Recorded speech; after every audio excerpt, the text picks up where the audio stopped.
The music in Endwalker is indispensable. Final Fantasy XIV is an incredible game, but it would not be itself without the music. From Endwalker's title screen being the only expansion's title music that is played in the minor key, to the first trial's music being so bombastic and in your face, telling you, yes, this is happening right now. To the restraint and patience they have to play a desolate, empty piece that feels broken so they can fill it in. All of these are incredible, but I want to talk about Garlemald. By the time a player has made it to Endwalker, they have played this game for hundreds of hours, the base game and 3 expansions, likely spanning years of their life. And throughout their time, they will have heard about Garlemald throughout it. From the start of the game to now, with exception, you've been fighting Garlemald again and again. You are the Warrior of Light, champion of Eorzea. When Garlemald has risen up, you've been there to stop them. You've cut through hundreds of them, killed their leaders, and still they persist.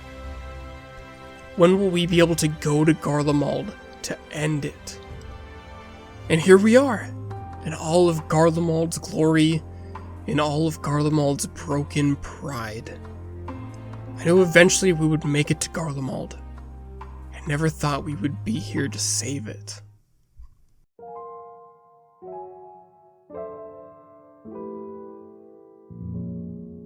When you first arrive, the music has such a sad quality to it. It is light and mysterious and subdued as you arrive not knowing what is ahead of you, and the music is right there with you, almost as if it's sleeping, waiting. And there's this pulse that comes up every so often, making it alive. Garlemald is frigid. The first thing you hear when you arrive is how merciless the cold is. As you make it to the city, things are a mess. How clearly not okay things are. Buildings turned to burnt rubble, collapsed structures, the carcasses of Magitech lying in the streets. Some fires still burn. Just by looking and listening, you know the people here are scraping by to survive. When you finally meet people, it is strange. You track down a woman that one of your companions spots out in the cold, but then you have to tail her without being seen. If you're spotted, the mission fails and you are returned to the start. When she reaches her destination, you're able to speak with her and offer aid. She accepts and introduces you to the other Garleans staying there. After creating a fire, a new song is introduced. It's chilling, muted, and flat. Unlike most music in-game, this one is in the game. It's canonical, it's diegetic. The characters are hearing it through the radio as we are. There is this constant rhythm like a march, also present in the music before, but now it is more obvious. And canonically, this song's been playing non-stop since the towers showed up. With the state of Garlemald as it is, everyone you hear in this piece, the voices, the applause, even the folks that ran the radio station, everyone is likely dead or tempered. This is the song of the dead. This is the song of old Garlemald, dying and proud, and still pulsing and constant. You are asked to leave the camp to get more fuel for the heaters. Something isn't right though. They are on edge and clearly hiding something. Still you go, and the music of the area changes now that you've met the Garleans. This pulsing rhythm goes through it constantly. Before, it was soft when you first arrived, then it was more noticeable on the radio, and now it is the centerpiece of the song, turning the song into this march as you meet these people that are persisting despite the circumstances. You are introduced to this rhythm, this march that just keeps going, just as the Garleans do. Through grime and snow, they persist stubbornly and relentlessly. When you return, you learn the truth. They don't trust you, and they would rather die than trust your vile magics. From the moment you arrived, they have been looking for a chance for Licinia and her younger sister to escape. Escape out into the cold. You go to track them down. They won't last out in the wind and the cold. You go, leading you over to a frozen lake full of beasts. It is not safe here. You find them.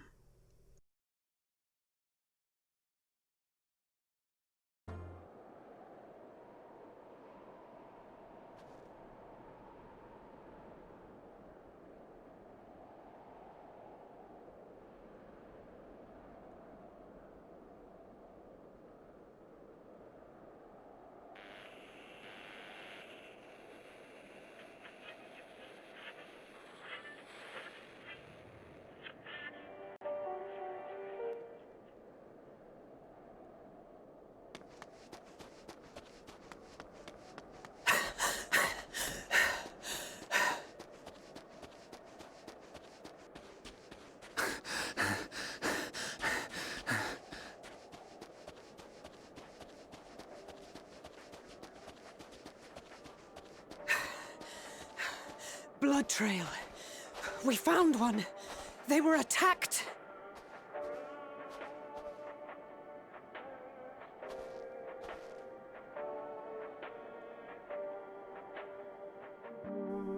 For hundreds of hours, you wondered what it would be like to finally take the fight to Garlemald.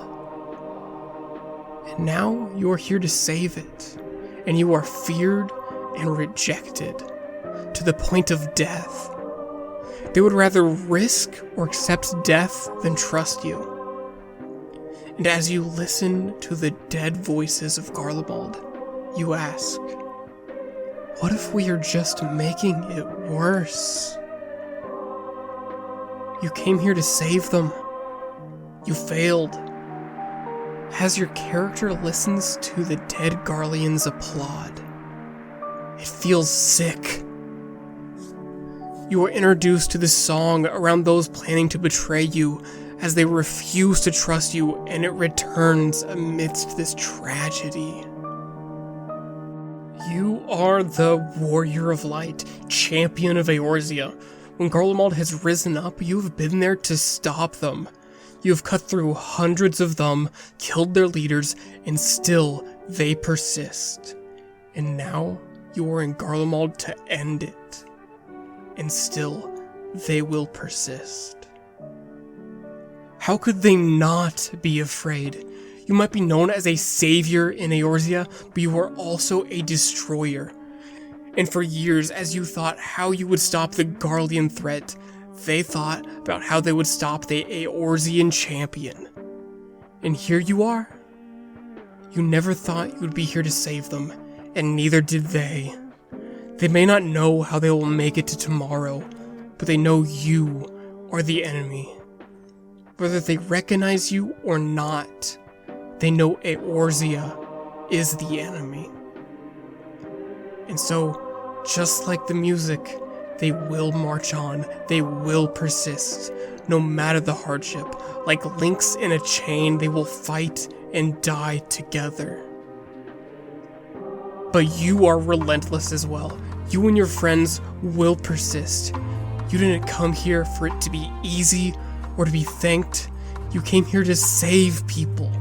And as you behold the grand destruction of Garlemald, as your good intentions precipitate bad outcomes, you persist.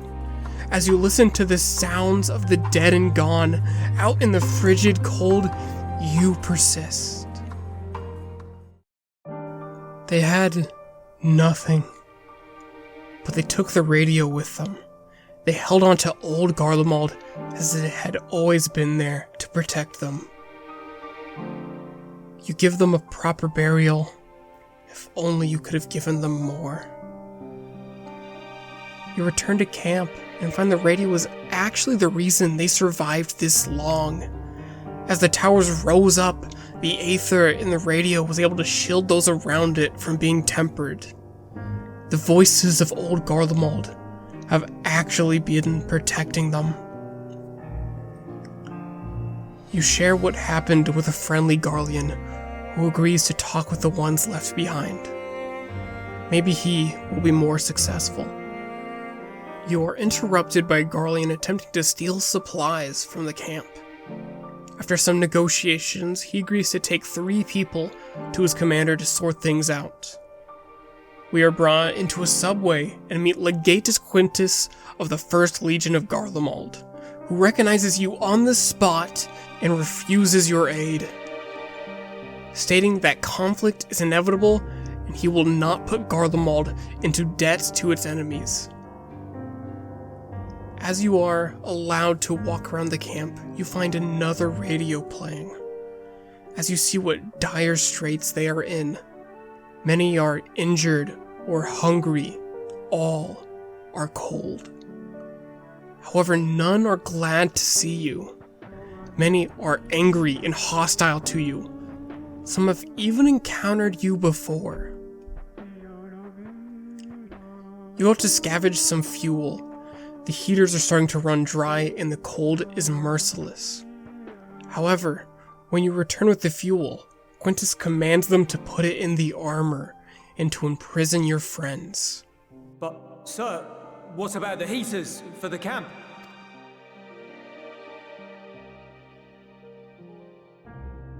The time for action is upon us.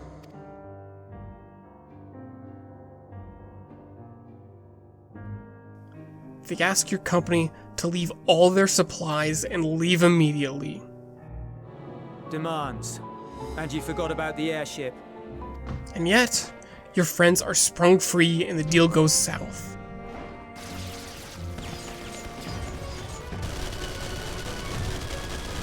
Ambush! Lucia reveals the other legions have already tried and failed to reclaim the capital. Unable to continue on their own, they turn to Eorzea for aid. Lies. Every word. It is the truth, and I have not finished. And they tell Quintus and the First to stand down. You have been listening, my lord? What are your orders?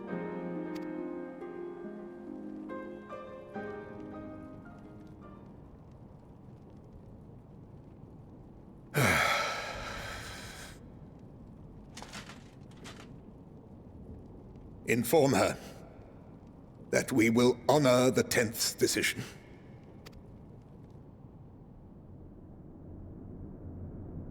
Bereft of hope, and now dignity.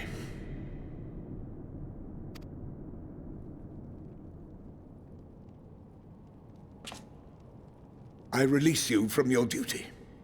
All of you.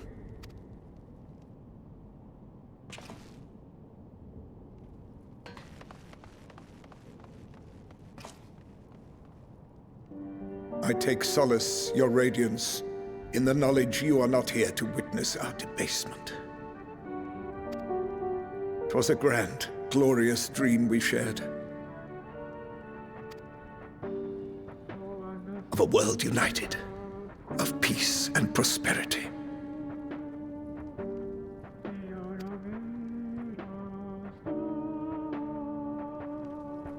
We are ghosts, you and I, memories of days gone by. Bonds forged in blood that I will not see tarnished.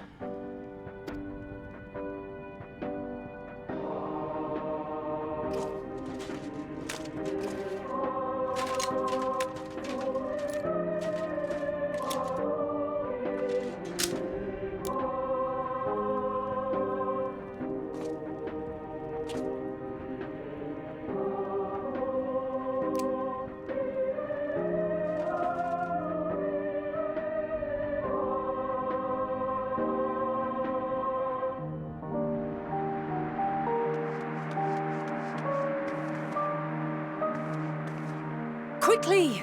We have to reach the station before it's too late. If there is still a chance that Quintus will agree to a truce, we must take it.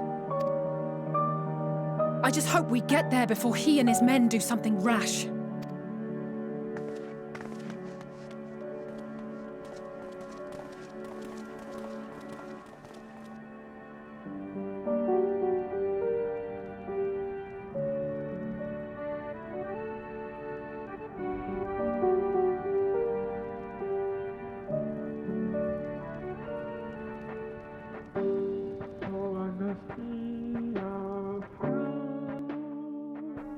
He was never able to let go of it.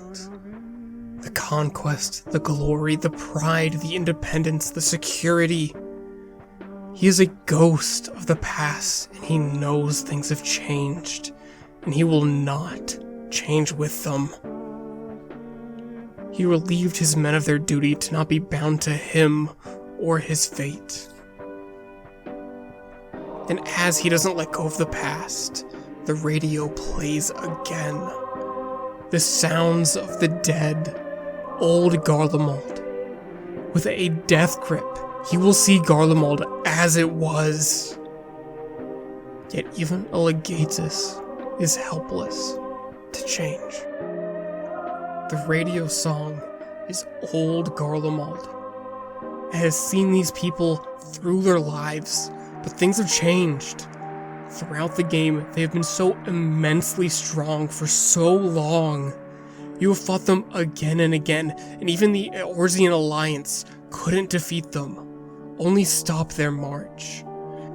But the Civil War pulled them to pieces, and now yesterday's enemy is here to help them piece themselves together. They were such a proud people, the only race that is unable to command magic, and still they persisted.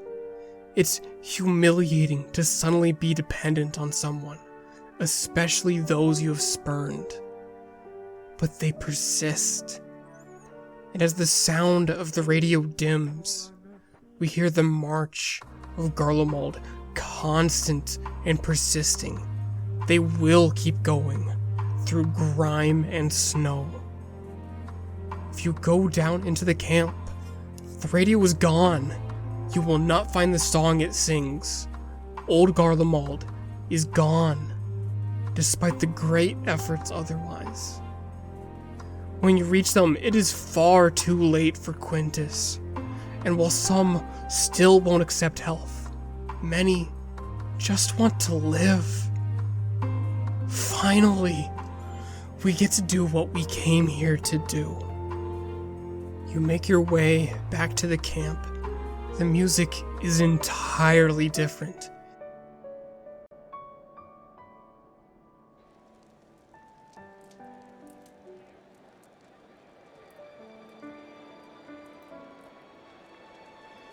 It's warm and comforting and light and, dare I say it, happy.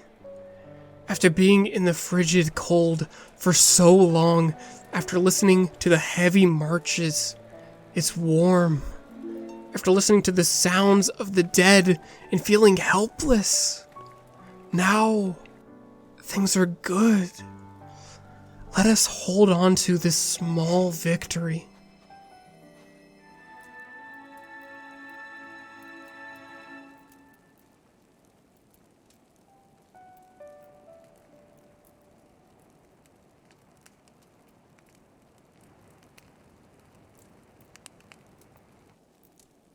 Warmth, at last. Marvelous, isn't it? All thanks to the resourceful machinists of Ishgard, I might add. On their behalf, I bid you warm yourself to your heart's content. Hold on. Your people might have scribbled a few things on a piece of parchment, but it was our Leminson Smiths that put the bloody things together. Well, be that as it may, we single-handedly got the interior heating up and running again, didn't we? The hells you did! We were there every step of the way. We? You barely raised a finger to help, you ale-sodden reprobate. I did a damn sight more than you, you lily-livered bilge rat. Take that back! Make me. I will not stoop to your level. Here.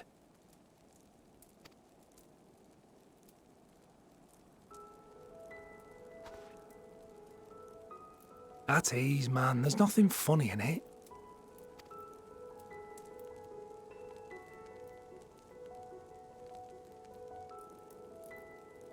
I'm from Alamigo, but was a conscript until recently.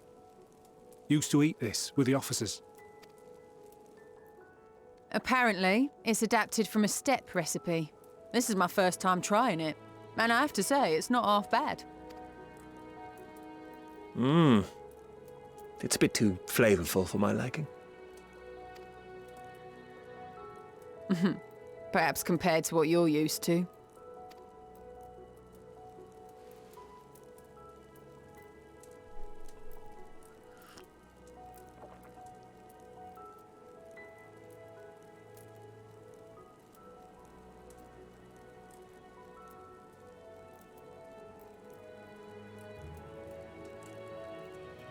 It's the little things that make life worth living, don't you think?